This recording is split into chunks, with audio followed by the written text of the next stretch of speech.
How many of you guys have seen or heard these kind of objections before? The price is too high, we don't have enough money. All of them? All of them, yeah? Okay. It's a common thing.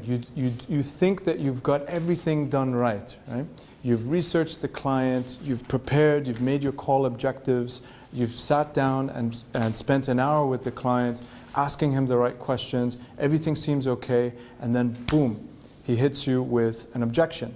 Now, my philosophy around objections is that objections are actually a good thing. Imagine that you don't get an objection. That to me indicates indifference. Means to me that they don't really care. And I might get the, inshallah, bukra ma'alesh answer. I might say, yeah, I'm interested. They may say, I'm interested, but they don't pick up the phone the next day or whatever. So I think that objections are really key, or handling objections using language that is appropriate and that addresses their objections is really important. So I'm going to show you what I mean here. The first thing you should do if you get any of those objections that I've just shared with you, time and time again, the first thing I would do is make a list of them. If you keep getting answers like the price is too high, or we don't have enough time, or we'll do this in-house, or whatever it is, make a list of those objections. And that's the exercise that we're going to do next. The next thing I would do is write out responses. And I mean creative responses. Creative is the key, because language is so important in selling. And the way you use language in selling it really influences the sale. So I've got a quick example I can show you here.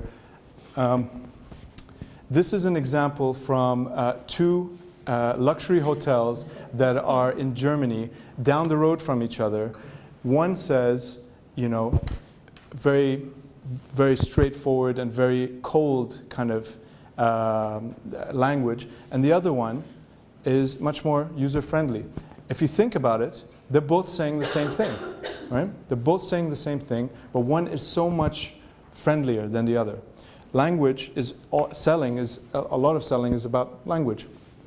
So write out the responses and then build those responses into your marketing material or into your presentation.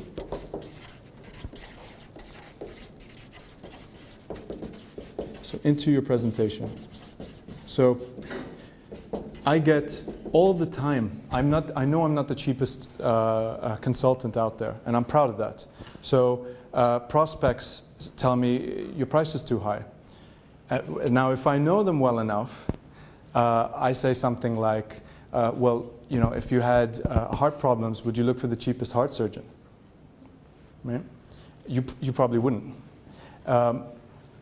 Another way to address it is, yes, this price is high. What I always do is address the objection, say it back to them, so acknowledge that you actually have heard them, and then say something like, again, if the price is too high, I say something like, sure, the price is high, I agree with you, but let's look at the value that I'm talking about, and let's review the issues and outcomes you want in this project, so that, and then we can talk about how much value that's going to give you, and then we can talk about the price.